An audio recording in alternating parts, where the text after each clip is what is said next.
In this week's look at the DecisionDesk-HQ 2022 election forecasting model, we have several race rating changes since last week in the Senate, but the House remains pretty much completely stable. I'm Dr. Liberty Vittert. Let's take a look at all of the numbers.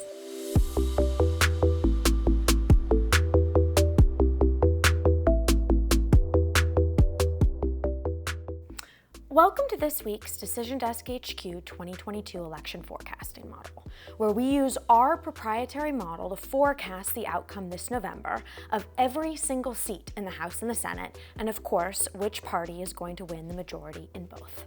I'm Dr. Liberty Vittert, Professor of Data Science, so let's dive into this week's model.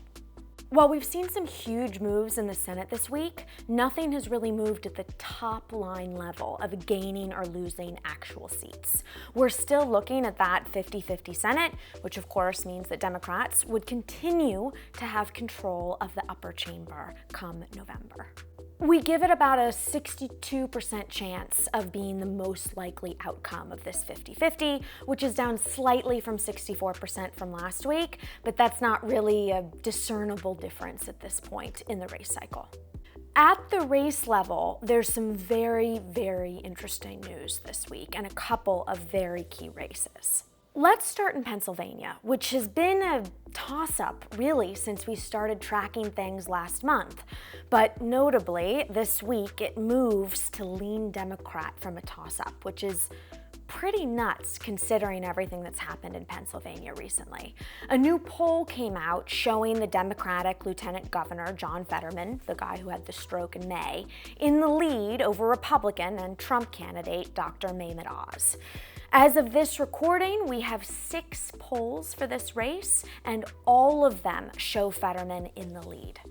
This race gives a little bit of credence to the theory of Trump's declining power, or rather the power of the anti-Trump vote, whichever one you want to put it, given that Fetterman has not even been doing in-person campaigning since last week.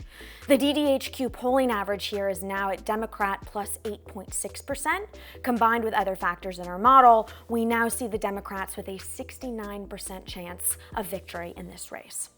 In Arizona, we move our rating from lean Democrat at 67.2% chance last week to a pretty darn big jump to likely Democrat at over 80% this week. There were 2 polls this week showing Democratic Senator Mark Kelly in the lead over Republican Blake Masters.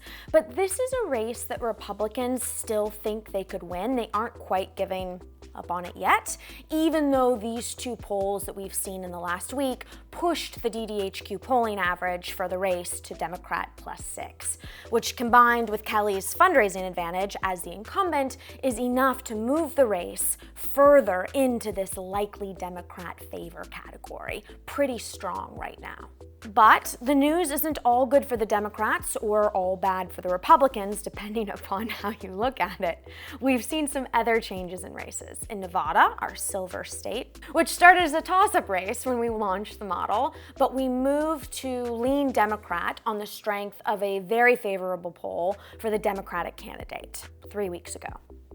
As we said at the time, and we did say this, I promise, there's not a ton of polling in most races yet, so these individual polls, one poll could have a very outsized influence, and a good GOP poll could push the race back to toss-up, and that is precisely what happens. We do predict well on DDHQ. The latest poll from the Silver State and Republican candidate Adam Laxalt with just over a 2% lead over Democratic Senator Catherine Cortez Masto. That's enough to give him a 39% chance of winning and makes this race a true toss-up, which is not really what people expected. He's doing much better than people expected. And overall, the DDHQ polling average here is Republican plus 1, so toss-up. What to watch? The Trump effect. We're seeing a lot of races where the Democratic Senate candidate is polling upwards of 10 or even 20 points above Biden. That is not normal in Senate races, and it could be indicative of some good news for Democrats and some not so good news for Republicans come this November. Let's move over to the House. Republicans have an 86% chance of holding the majority in January. That's up only 1% from last week, but again, these tiny little changes, +1, -1, especially in something like this, aren't super important. The trend overall is what's more important, and it has been steady Republican, not really changing since we began the model. Right now, we're looking at 234 Republican seats compared to 201 seats for the Democrats. Math is not that great. That's +1 for the Republicans over this past week. And again, this has been stable, plus or minus a seat or two, ever since we started doing these rundowns last month. In this week's model, we identify 14 toss-up House races. 11 of these are democratically held, so things are not looking very good for the Democrats. That's up 2 from last week with the new Oregon 6th congressional district, which we have because of reapportionment and the census, and then also New Jersey's 7th, which is held by Democrat Tom Malinowski, returning to the list after a little bit of a break, dropping out for a week. These races are really fluid and susceptible to minor changes in the generic ballot, which basically stayed steady this week at Republican to +2.2%.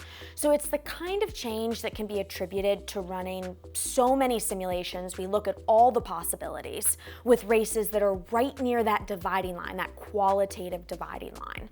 So we'll probably see some of this kind of variation for most of the campaign cycle. So those little changes of races that are right on the line, I don't think you can pay as much attention to. You can see the full list of race ratings, including all of the toss-ups on our website, as well as our details of why we have listed that way. We'll link that below in the description right here. That's going to do it for this week. If you're enjoying these videos, please give it a like, then subscribe to our channel and sign up so that you get these notifications whenever we post one of our looks at our models, our update videos, including our live commentary on the primary. The first one's happening this Tuesday, August 22nd, so make sure to tune in. And we'll be back next week with another look at where things stand. Until then, I'm Dr. Liberty Vittert. Thank you so much for watching.